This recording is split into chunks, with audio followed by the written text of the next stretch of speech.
Well, the second night of the Republican National Convention just wrapped up as you watch live here on 5 Eyewitness News.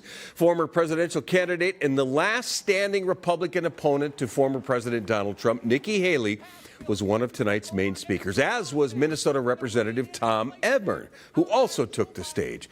Chief political reporter Tom Hauser is live in Milwaukee tonight with highlights from night two. Tom. Yeah, Kevin, as you can see, delegates are streaming out of the Fiserv Forum here after a long session tonight.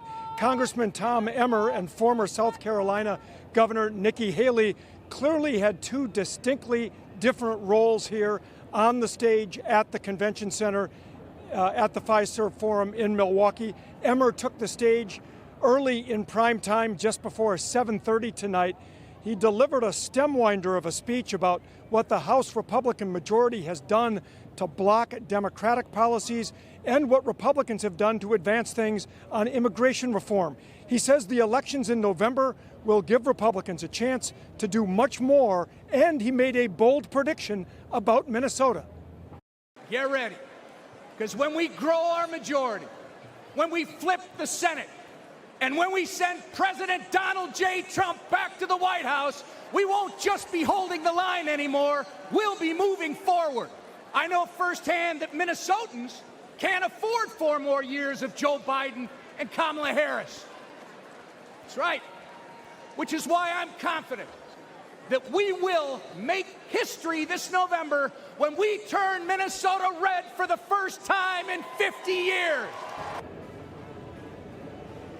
Yeah, a bold prediction. Minnesota has not voted for a Republican since 1972. Now, after his speech, Donald Trump surprised delegates by showing up again in the convention center, and Tom Emmer then joined Trump and J.D. Vance, the vice presidential nominee, to watch more of the convention, including a speech by Nikki Haley, who was clearly there to talk about unifying the party.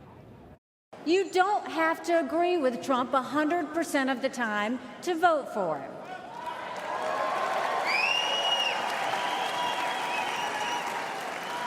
Take it from me, I haven't always agreed with President Trump. But we agree more often than we disagree. I'm here tonight because we have a country to save. And a unified Republican Party is essential for saving her. And again, that was Nikki Haley, who was invited specifically by Donald Trump to try to help unify the Republican Party. A lot of stalwart speakers tonight. Marco Rubio spoke, Ted Cruz, a whole number of them, Rick DeSantis, the governor of Florida. And they're just getting started. Donald Trump will take the stage, of course, Thursday night, but tomorrow night it will be Vice President nominee J.D. Vance taking the stage here at the Fiserv Forum. We'll have more live reports tomorrow. Live in Milwaukee, Tom Hauser, 5 Eyewitness News.